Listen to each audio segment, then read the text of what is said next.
Good morning friends, welcome to Gyan channel. आज हम communication research paper के यूनिट 3 के ऊपर बात करेंगे।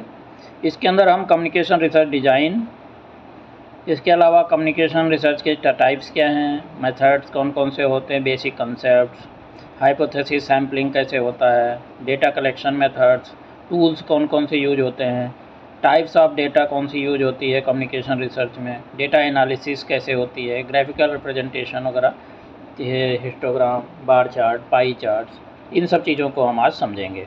तो चलिए शुरू करते हैं। तो सबसे पहले हम बात करेंगे कम्युनिकेशन रिसर्च डिज़ाइन। तो जो कम्युनिकेशन रिसर्च किया जाता है, एक सिस्टमेटिक प्लानिंग इसमें करना पड़ता है। बहुत सारी स्टडीज़ की जाती हैं ताकि हम अंडरस्टैंड कर पाएँ बहुत सारे एस्पेक्ट्स जो होते हैं कम्युनिकेशन प्रोसेस के। इसमें है this involves defining research questions, selecting appropriate methods, collecting data, analyzing findings and drawing conclusions। तो अगर हम की कंपोनेंट्स की बात करें तो हम एक एक करके अभी समझेंगे। सबसे पहले रिसर्च क्वेश्चन पब्लिक ऑब्जेक्टिव्स। तो सबसे पहले आप क्या इन्वेस्टिगेट करना चाहते हैं और उसके थ्रू आप रिसर्च के थ्रू क्या अचीव करना चाहते हैं, ये क्वेश्चंस आपको जो है आपको एक तरह से डिज़ाइन करना पड़ेगा। उसके बाद नेक्स्ट है लिटरेचर रिव्यू। जो भी उसके बारे में लिटरेचर अवेलेबल है उसको रिव्यू करना है। रिसर्च मेथडोलॉजी आपने सेलेक्ट करना है कि आपने क्वालिटेटिव, क्वांटिटेटिव या मिक्स मेथड कौन से टाइप के मेथड्स यूज़ करेंगे। सैम्पलिंग टेक्निक्स क्या होंगी आपकी, डेटा कलेक्शन कैसे करेंगे, और उसके अलावा डेटा एनालिसिस टूल्स कौन से यूज करेंगे। इंटरप्रिटेशन जो है फाइंडिंग्स की किस तरह से की जाएंगी। इसके अलावा कंक्लूज़न क्या होगा, उसके बाद रिकमेंडेशंस क्या क्या आप देंगे, एथिकल कंसिडरेशंस क्या होंगी, डॉक्यूमेंटेशन और रिपोर्टिंग। तो ये सारी की सारी कंप्लीट जो है एक तरह से कंप्लीट प्रोसेस होता है कम्युनिकेशन रिसर्च के अंदर। तो ये पूरा एक डिज़ाइन समझ लीजिए एक तरह से बन जाता है। अब नेक्स्ट हम बात करेंगे meaning and need of communication design. तो सबसे पहले आप जो है कम्युनिकेशन रिसर्च डिज़ाइन का मतलब ही क्या होता है कि एक स्ट्रक्चरल अप्रोच है या मेथडोलॉजी है जिसको कि इस्तेमाल किया जाता है to investigate communication related phenomena. इसमें प्लानिंग, एग्जीक्यूशन, एनालिसिस, बहुत सारे तरह की understanding of various aspects of human communication, जैसे इसकी प्रोसेसेस, इफ़ेक्ट्स, आउटकम्स, ये सारी चीज़ें इसमें शामिल हैं। तो अगर हम बात करें सिस्टमेटिक इंक्वायरी की, तो इसमें एक सिस्टमेटिक फ्रेमवर्क प्रोवाइड करता है कि कंडक्ट करना है इंक्वायरीज इनटू कम्युनिकेशन फिनोमेना। इसमें ये क्या करता है, ये रिसर्चर्स को हेल्प करता है to structure their studies in a way that ensures clarity, rigour and reliability in the research process. Next is clarity of purpose. Research question को और ऑब्जेक्टिव्स को आप जो है एक तरह से जब डिफाइन करते हैं तो कम्युनिकेशन रिसर्च डिज़ाइन इसमें हेल्प करते हैं रिसर्चर्स को to clarify the purpose of their studies. इसमें क्या होता है, रिसर्च जो है पूरी तरह से एक तरह से समझ लीजिए फोकस्ड रहता है और रेलिवेंट रहता है throughout the entire process. Methodological rigour. Communication research design researchers को गाइड करता है in selecting appropriate research methods and techniques for data collection and analysis. ये इंश्योर करता है कि रिसर्च जो है प्रॉपर वैलिडिटी के साथ और रिलायबल फाइंडिंग्स के साथ जो है कंप्लीट किया जाए। Gaining insights. Communication research design के थ्रू रिसर्चर्स इंसाइट प्राप्त करते हैं into various aspects of human communication, जैसे कि interpersonal interactions, media effects, persuasive strategies, organisational communication dynamics. Theory building and testing. Theory research design में जो है ये थियरीज क्या होती हैं, थियरी बिल्डिंग में मदद करता है, टेस्टिंग कम्युनिकेशन स्टडी के बीच में। इसमें जो है आप सिस्टमेटिकली जो है कलेक्ट करना डेटा को, उसको एनालाइज करना, और इन सब चीज़ों से बहुत सारे एग्जिस्टिंग थियरीज़ की मदद से आपको काफ़ी अच्छा जो है काम करने में फ़ायदा होता है। Evidence based practice. Communication research design generate करता है empirical evidence that can inform communication practices and interventions in diverse settings. तो इसलिए आपको ये बहुत ज़रूरी है। नेक्स्ट है एड्रेसिंग सोसाइटल इशूज़। तो कम्युनिकेशन रिसर्च डिज़ाइन बहुत ही क्रूशियल रोल प्ले करता है in addressing societal issues and challenges related to communication, जैसे कि misinformation, intercultural communication barriers, media representation, digital communication ethics. तो ये सारी चीज़ें। Academic advancement. Communication research design contribute करता है to the advancement of academic knowledge within the field of communication studies. तो research findings जो generate की जाती हैं उनसे academic publications, conferences, scholarly discussions से जो है कलेक्टिव अंडरस्टैंडिंग प्रोवाइड करने का काम करती हैं।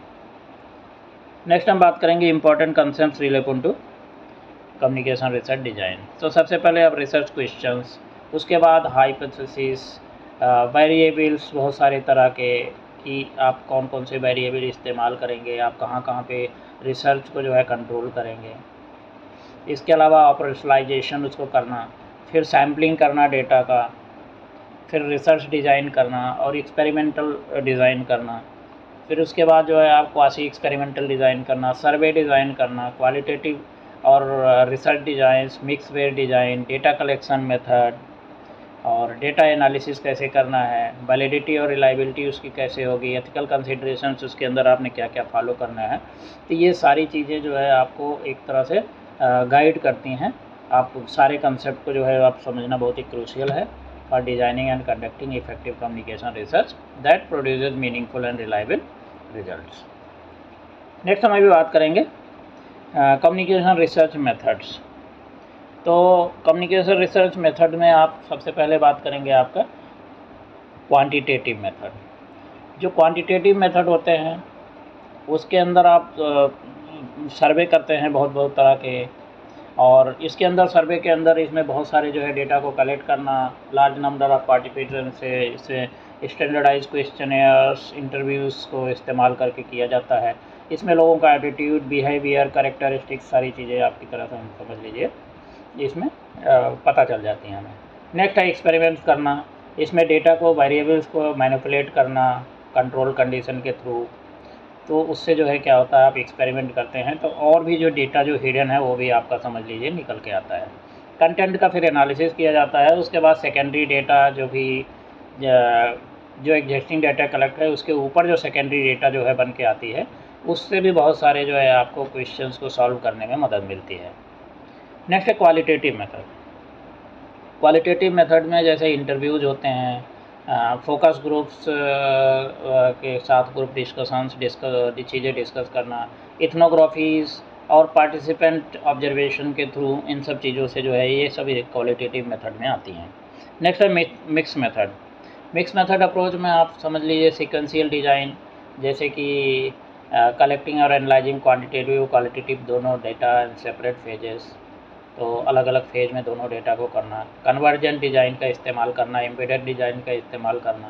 तो इस तरह से ये बेसिकली क्या है कि दोनों तरह के जो है डेटा को एक तरह से क्वालिटेटिव क्वांटिटेटिव दोनों मेथड्स को एक साथ जोड़ करके जो काम करते हैं उसको हम मिक्स मेथड अप्रोच बोलते हैं। एक्शन रिसर्च की अगर हम बात करें तो इसमें कोलैबोरेटिव इंक्वायरी और जो है रियल वर्ल्ड सेटिंग्स के साथ जो इंटरवेंशन होते हैं टू एड्रेस प्रैक्टिकल प्रॉब्लम्स और इम्प्रूव कम्युनिकेशन प्रैक्टिसेस, इन सब चीज़ों के लिए काम आता है। It emphasises participation, reflection and interactive problem solving methods. तो ये सारे जो है मतलब मेन मेथड्स हैं कम्युनिकेशन रिसर्च के। नेक्स्ट है testing of hypothesis in communication research. तो सबसे पहले तो आपको फॉर्मुलेट करना है हाइपोथेसिस को। हाइपोथेसिस क्या होता है? हाइपोथेसिस जो है एक टेस्टेबल स्टेटमेंट्स होते हैं या प्रेडिक्शन होते हैं about the relationship between variables in the study. तो आप जो है क्वेश्चन में वो चीज़ जो आपका रिफ्लेक्ट होता है या जो भी डिस्कशन करते हैं उसमें। कम्युनिकेशन रिसर्च में हाइपोथेसिस को जो है थियरी से, प्रीवियस रिसर्च फाइंडिंग से या लॉजिकल रीजनिंग से हम डिराइव करके फर्दर अपने क्वेश्चनिंग में जो है उसको शामिल करते हैं। It can be directional also और it can be non directional, जैसे कि predicting the existence of a relationship without specifying its direction. Next है null and alternative hypothesis. Null hypothesis जो है इसमें ये स्टेट करता है कि there is no significant relationship और difference between variables in the population. और अल्टरनेटिव पॉपुलेशन इसमें क्या होता है कि रिलेशनशिप डिफरेंस जो है होते हैं वेरिएबल्स के अंदर, उस चीज़ की वजह से इसको अल्टरनेटिव हाइपोथेसिस बोला जाता है। नेक्स्ट है स्टैटिस्टिकल सिग्निफिकेंस। हाइपोथेसिस टेस्टिंग में researchers aim to determine whether the observed results are statistically significant, meaning that they are unlikely to have occurred by chance. Type 1 type 2 errors होते हैं, तो ये null hypothesis में जो है उसको इनकरेक्टली अगर रिजेक्ट नहीं किया गया है तो फिर ये एरर्स होते हैं, तो इनको भी जो है आपको ध्यान में देना पड़ता है। Next, choosing the right statistical term. उसके बाद जब आप जो है करेक्ट टेस्ट को जो है उसको चूज़ करना वो बहुत ज़रूरी होता है। इंटरप्रेटिंग रिजल्ट्स को इंटरप्रेट करना, उसके बाद अपनी रिपोर्ट फाइंडिंग्स को आपने रिपोर्ट करना है। अभी नेक्स्ट है hypothesis sampling in communication research. तो इसमें क्या होता है कि जो हाइपोथेसिस जो है इन सैम्पलिंग होता है, इसके अंदर क्या होता है कि पहली बात तो बेस्ड ऑन थियरी और प्रीवियस रिसर्च के ऊपर बेस्ड हो सकते हैं। क्लियर और टेस्टेबल होने चाहिए, डायरेक्शन नॉन डायरेक्शनल हो सकते हैं, नल या अल्टरनेटिव हाइपोथेसिस हो सकती है। उसके बाद जो है कम्युनिकेशन रिसर्च में सैम्पलिंग जो करते हैं उसमें पहले पॉपुलेशन के ऊपर सैम्पलिंग कर सकते हैं। तो पॉपुलेशन में जो है समझ लीजिए इंटर ग्रुप ऑफ इंडिविजुअल्स जो है या cases that the researcher want to study, उसको हम पॉपुलेशन बोलते हैं। तो एक जो है स्पेसिफिक डेमोग्राफिक ग्रुप भी हो सकता है, ऑडियंस सेगमेंट भी हो सकता है, ऑर्गेनाइजेशन हो सकता है, या कोई भी कम्युनिटी हो सकती है। सैम्पलिंग फ्रेम की अगर हम बात करें, इट इज़ ए लिस्ट और description of all the units in the population from which the sample will be drawn. तो it serves as a basis for selecting the sample. Next है sampling methods. इसमें जो है आप probability sampling का इस्तेमाल कर सकते हैं, नॉन प्रोबेबिलिटी सैम्पल का इस्तेमाल कर सकते हैं। उसके बाद सैम्पल साइज जो है, नंबर ऑफ़ इंडिविजुअल या केसेस जो है इंक्लूड किए गए हैं जो सैम्पल में। रिप्रेजेंटेटिवनेस, तो किसी एक पॉपुलेशन को रिप्रेजेंट करने वाले लोगों को जो है कुछ लोगों को चूज़ किया जाता है तो वो रिप्रेजेंटेटिव टाइप का हो जाता है।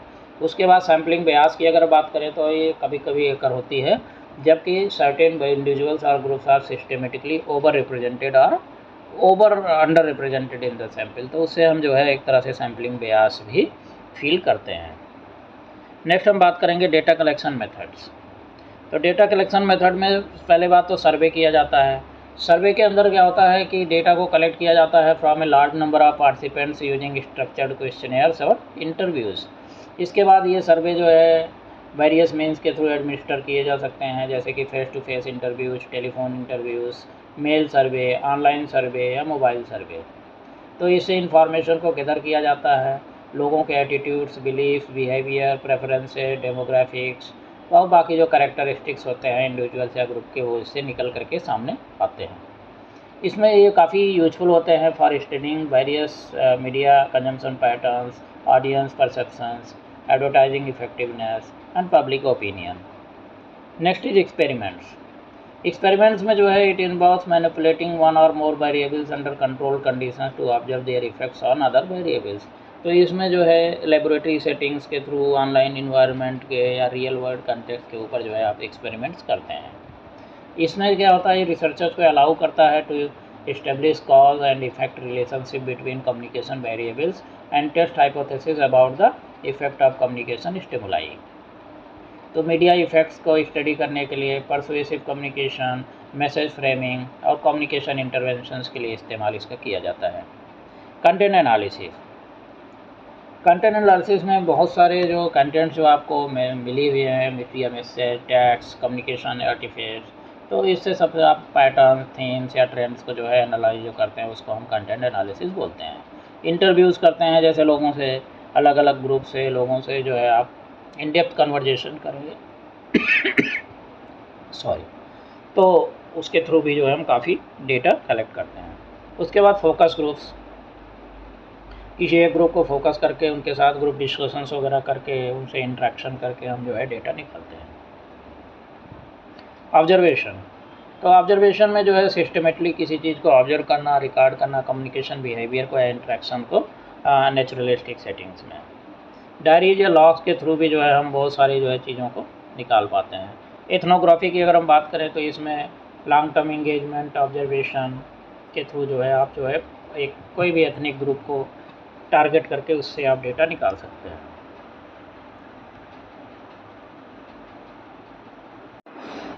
तो इथनोग्राफी जो होता है इसका मेन एम होता है to uncover underline meaning, social dynamics, cultural norms, इनसे सबसे जो कि कम्युनिकेशन बिहेवियर को शेप करती हैं। तो it is commonly used in studies of community media, organizational culture, intercultural communication and digital ethnography. Next है सोशल नेटवर्क एनालिसिस। तो सोशल नेटवर्क एनालिसिस के अंदर हम it involves mapping and analyzing communication network to understand patterns of social relationships, interactions and information flow. तो ये researchers जो है सारे डेटा कलेक्ट करते हैं कम्युनिकेशन टाइप्स, कनेक्शंस और एक्सचेंजेस से इंडिविजुअल या ग्रुप को जो है साथ जो है सारा डेटा कलेक्ट करते हैं। तो सोशल नेटवर्क एनालिसिस मेथड्स जैसे कि network surveys, sociometric methods, network visualization technique का इस्तेमाल करके किया जाता है। अभी नेक्स्ट हम बात करेंगे टूल्स इन कम्युनिकेशन रिसर्च। तो कम्युनिकेशन रिसर्च में जो है कौन कौन से आपके जो है टूल्स इस्तेमाल होते हैं। तो सबसे पहले आपका सर्वे टूल, जिसमें कि आता है आपका questionnaire design software, telephone survey software, paper and pencil surveys. तो ये सब जो है सर्वे टूल्स होते हैं। डेटा कलेक्शन टूल्स की अगर हम बात करें तो recording devices, mobile data collection apps, observation protocols का इस्तेमाल किया जाता है। कंटेंट एनालिसिस टूल्स की बात करें तो इसमें कोडिंग सॉफ्टवेयर्स आते हैं बहुत सारे, जैसे कि एनवीवो, एटलस, मैक्स QDA। तो इनको सबको इस्तेमाल किया जाता है। टेक्स्ट माइनिंग टूल्स भी आते हैं बहुत सारे, तो इनको सबको इस्तेमाल करके जो है आपका कंटेंट एनालिसिस किया जाता है। स्टैटिस्टिकल एनालिसिस की अगर बात करें तो बहुत सारे स्टैटिस्टिकल सॉफ्टवेयर्स आते हैं, पैकेजेज आते हैं, SPSS, SAS या स्टेटा। इनके थ्रू जो है आपको एनालिसिस की जाती है। डेटा विजुअलाइजेशन टूल्स भी बहुत सारे आते हैं, टैब्लो, एक्सेल, ये सब सारे जो है इनसे सबसे आप जो है इनका इस्तेमाल करके आप जो है स्टैटिस्टिकल एनालिसिस कर सकते हैं। इंटरव्यू और फोकस ग्रुप टूल्स जैसे इंटरव्यू गाइड्स, ट्रांसक्रिप्शन सॉफ्टवेयर का इस्तेमाल किया जाता है। इस नंबर टूल में आप जो है field note templates, digital mapping tools का इस्तेमाल करते हैं। डेटा स्टोरेज और मैनेजमेंट टूल्स में आपका cloud storage platforms, data management softwares, cloud storage platform जैसे कि आपका गूगल ड्राइव, ड्रॉप बॉक्स या वन ड्राइव, इनको सबको जो है इनसे काफ़ी मदद मिलती है। डेटा मैनेजमेंट सॉफ्टवेयर में आपका जो है research, electronic data capture, OpenClinica, ये सब जो है काफ़ी हेल्पफुल होता है रिसर्चर्स के लिए। कोलैबोरेशन एंड कम्युनिकेशन टूल में आपका आता है project management platforms, video conferencing softwares वगैरह। इसके अलावा जो है आप वीडियो कॉन्फ्रेंसिंग सॉफ्टवेयर भी कोलैबोरेशन कम्युनिकेशन टूल्स के अंदर ही समझ लीजिए आता है। तो ये सारे टूल्स हैं कम्युनिकेशन रिसर्च के। अभी नेक्स्ट हम बात करेंगे टाइप्स ऑफ डाटा यूज्ड। तो डेटा जो है कौन कौन से टाइप्स के यूज किए जाते हैं आप कम्युनिकेशन रिसर्च के अंदर। तो सबसे पहले हम बात करेंगे प्राइमरी डेटा। प्राइमरी डेटा जो है वो इसका मतलब ये होता है जो ओरिजिनल डेटा है कलेक्टेड होता है first hand by researchers for a specific research purpose, उसको हम प्राइमरी डेटा बोलते हैं। तो इसके बहुत सारे मेथड्स हैं, जैसे survey, interview, experiments, observation, focus group, ethnographic field, जो भी हमने पहले डिस्कस किया था वो सारे जो है तरीके से प्राइमरी डेटा को कलेक्ट किया जाता है। सेकेंडरी डेटा की बात करें तो जो है ये एग्जिस्टिंग डाटा जो कि कलेक्ट किए गए थे अलग अदर पर्पजेज के लिए, तो और इस करंट प्रोजेक्ट के लिए एक्चुअली नहीं कलेक्ट किए गए थे, लेकिन वो डेटा भी अवेलेबल है, उसको भी आप उसमें कोलैबोरेट कर रहे हैं, तो उसको हम सेकेंडरी डेटा बोलते हैं। सेकेंडरी डेटा जो है sources can be journals, books, government reports, organizational documents, archival record, databases, publicly available data sets, ये सब चीज़ें होती हैं। टर्टियरी डाटा की अगर हम बात करें तो इसमें जो है डेटा जो कि सिंथेसाइज होते हैं, एनालाइज होते हैं, इंटरप्रेटेड होते हैं थर्ड पार्टी सोर्सेज से या एक्सपर्ट्स के द्वारा। ये जो है सोर्सेज इसमें इंक्लूड होता है लिटरेचर रिव्यू, मेटा एनालिसिस, इसके अलावा systematic reviews, text books, encyclopedia या एक्सपर्ट ओपिनियंस। तो ये सारी चीज़ें इसके अंदर आती हैं। अभी नेक्स्ट हम बात करेंगे डेटा एनालिसिस कम्युनिकेशन रिसर्च में कैसे किया जाता है। तो डेटा एनालिसिस के लिए आप जो है बहुत ही वाइड रेंज ऑफ क्वांटिटेटिव और क्वालिटेटिव टेक्निक्स का इस्तेमाल किया जाता है to interpret and make sense of collected data. तो बेसिक जो है स्टैटिस्टिकल मेजर जो यूज की जाती हैं उसमें मीन, मीडियन और मोड का ज़्यादा इस्तेमाल किया जाता है। तो मीन क्या होता है कि एक जो है एवरेज की तरह से किसी भी चीज़ का कुछ जो डेटा मिला हुआ है उसका एक एवरेज जो निकाला जाता है उसको हम मीन कहते हैं। इसको कैलकुलेट किया जाता है by adding up all the values in the data set and dividing by total number of values. तो मान लीजिए आपका 50 लोग ने पार्टिसिपेट किया है, उन्होंने एक पर्टिकुलर फिगर दिया है किसी चीज़ के ऊपर जो आपने रिसर्च कर रहे हो, तो उसको जो है 50 से डिवाइड, टोटल को ऐड करके 50 से डिवाइड करके जो फाइनल आएगा आउटकम वो आप समझ लीजिए एक तरह से मीन डेटा हो जाता है। तो इसका जो एप्लीकेशन जो होता है कम्युनिकेशन रिसर्च में तो इसको इस्तेमाल किया जाता है to describe central tendencies in quantitative data. और इसमें एक सिंपल और इंट्यूटिव मेजर जो है प्रोवाइड करता है सेंट्रल टेंडेंसी का। मीडियन की अगर हम बात करें तो मीडियन जो है क्या है, एक मिडिल वैल्यू है डेटा सेट के अंदर। जब उसको आप असेंडिंग या डिसेंडिंग आर्डर में डेटा को अरेंज करेंगे तो उसके अंदर जो सबसे बीच वाला जो वैल्यू होता है वो आप जो है उसको हम बोलेंगे मीडियन। इन केस आपका जो है टोटल वैल्यू जो है अगर नंबर्स पूरे इवन अगर हैं तो उसके अंदर मिडिल के जो 2 वैल्यू होंगे उनका एवरेज जो होगा उसको हम मीडियन की तरह पे लेते हैं। नेक्स्ट है मोड। मोड जो है वो एक ऐसी वैल्यू है किसी भी रिसर्च में जो कि ज़्यादा फ्रिक्वेंटली आती है। आपको एग्जांपल के तौर पे बात करें तो आपने कोई एक सर्वे कंडक्ट किया, मान लीजिए 50 लोगों से आपने या 10 लोगों से आपने क्वेश्चन पूछे, तो अगर सबसे ज़्यादा जो है 5 आदमी या 6 आदमी जो है एक ही टाइप का जो है आंसर दे रहे हैं तो आप समझ लीजिए, और बाकी तरह के लोग जो है वो कम हैं बाकी आंसरों के, तो जो 5 लोग जो सबसे ज़्यादा जो आंसर देंगे तो उसी को हम मोड एज ए मोड जो है उसी को एक समझ लीजिए एक्सेप्टेड मेजॉरिटी की तरह ले लेंगे। तो जो मेजॉरिटी डेटा होती है उसको हम समझ लीजिए एक तरह से मोड कहते हैं। नेक्स्ट हम बात करेंगे ग्राफिकल रिप्रेजेंटेशन। तो इसके अंदर पावरफुल टूल ये बहुत होता है कम्युनिकेशन रिसर्च में। एक्चुअली इसको जो है विजुअली जो है डेटा को प्रेजेंट करने में काफ़ी हेल्प होता है और अपनी फाइंडिंग्स को कन्वे करना एकेडमिक और नॉन एकेडमिक ऑडियंसेस के लिए, क्योंकि इसको देख करके ही आपको जनरली आइडिया लग जाता है कि आप जो डेटा कलेक्ट किए हुए हैं या जो चीज़ आप प्रेजेंट करना चाहते हैं वो पब्लिक को आसानी से समझ आ जाती है कि क्या चीज़ बढ़ी है और घटी है एक पर्टिकुलर पीरियड में। तो आप हिस्टोग्राम देखेंगे जैसे, तो हिस्टोग्राम क्या है, ग्राफिकल रिप्रेजेंटेशन होता है न्यूमेरिकल डेटा के डिस्ट्रीब्यूशन का। इसमें बहुत सारे जो है अलग अलग इंटरवल्स में जो है एक्स एक्सिस और वाई एक्सिस के ऊपर डिस्प्ले किए जाते हैं। तो सपोज मान लो कि किसी देश का इनकम या किसी इंडिविजुअल का इनकम हो गया या किसी कंपनी का इनकम हो गया, वो हर साल कितने जो है तरह से बढ़ रही है, तो आप उसको जो है आप समझ लीजिए अगर उसको दिखा देंगे, आप एक एक्सिस के ऊपर आप ईयर लिख देंगे कि किस साल में कितना है और दूसरे उसमें में क्वांटिटी दिखाएंगे, तो लोगों को एक तरह से प्रॉपर जो है एक प्रेजेंट हो जाता है कि इनकम जो है कौन से साल में बढ़ी है घटी है। तो इस तरह से हम उसको किसी भी चीज़ को, इनकम एक एग्जाम्पल है, कोई भी चीज़ को समझने के लिए बहुत आसान हो जाता है। आपको देख करके ही, हिस्टोग्राम को देख करके ही आपको जनरल आइडिया लग जाता है। नेक्स्ट जो है आपका बार डायग्राम। तो बार डायग्राम में क्या होता है कि एक जो है अलग अलग कैटेगरी की डेटा को या डिस्क्रीट डेटा को जब आप एक बार चार्ट के अंदर दिखाते हैं अलग अलग कलर से, तो उसको हम जो है बार डायग्राम बोलते हैं। तो इससे भी क्या होता है कि हर तरह की चीज़ों को जो है बहुत ही आसानी से जो है समझने में काफ़ी मदद मिलता है। नेक्स्ट है पाई चार्ट। पाई चार्ट का इस्तेमाल किया जाता है, एक सर्कुलर रिप्रेजेंटेशन होता है, इसमें बहुत सारे सेक्टर्स में अलग अलग डिवाइड करते हैं।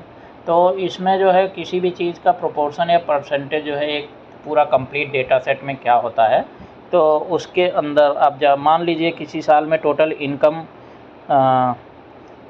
एक 100% पे लेके चलेंगे, 1 करोड़ मान लो हो गई, तो उसके अंदर अलग अलग फील्ड में अलग अलग जगह से कितनी कितनी इनकम हुई है उसको अलग अलग कलर से या उसके अंदर लिख करके कि हमारा जो है सेल्स से इतना इनकम हुआ, उसके अलावा जो है बाकी हमारा प्रॉपर्टी जो बढ़ी और भी चीज़ें बहुत सारी जो हैं एडिशनल इनकम्स, वो सब अलग अलग तरह से कितना कितना इनकम आया, उसको हम इस तरह से समझ लीजिए एक तरह से रिप्रेजेंट कर सकते हैं। तो फ्रेंड्स, उम्मीद है कि आपको ये लेक्चर थोड़ा सा बड़ा ज़रूर था, लेकिन ये टॉपिक भी काफ़ी बड़ा था और सारी चीज़ें उम्मीद है कि अच्छी तरह से आपको समझ में आ गई होंगी। Thank you, have a very nice day.